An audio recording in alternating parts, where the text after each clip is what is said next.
Ka lënë Ministria e Mbrojtjes, po bën burim infeksiones për banorët. Ç'mendon ti si? A duhet, domethënë, të pastrohen, të hiqen këto? Po normale, sepse janë shumë të pista. Jetohet këtu edhe? Po, këtu jetohet, ja, po mbrapa, këtyre. A e keni kërkuar ju si banorë? Po e kanë kërkuar sepse ne jemi artës këtu, po e kanë kërkuar të tjerë. E kemi kërkuar dhe ne kemi kërkuar. Po ç'mendoni, është burim infeksionesh këto? Po normale që është, sepse nuk mund të jetosh në mes plerave. Faleminderit që ka dhe mbetje kimike të mbartura. A është shqetësim për juve si banor? Edhe për këta banor këtu duhet të pastruar këto? Duhet pastruar normale, ja, çfarë janë.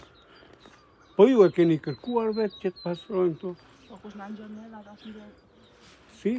Kush na ngjon neve, ata çulen karrike, nuk pyesin për popullin, pyesin vetëm për veten. Po duhet të bëri Po duhet të hiqen, po ku të hiqen? Po pse? Ato janë ndërtesa të mëdha. A duhet pastrohen? Po, duhet pastrohen. Ka probleme këtu përse i përket ndodhjes kimikate? Kjo Po. lagje. A shumë vinë ato? Jo gripra, jo dreq, jo tëra shpifen. Kush duhet të bëri dorë sipas juve? Ministria e Mbrojtjes apo edhe bashkia? Po ajo që i ka. Ministria e I ka Mbrojtjes. ministria, në varësi ministrisë e këta. Po në bashkëpunim janë ata.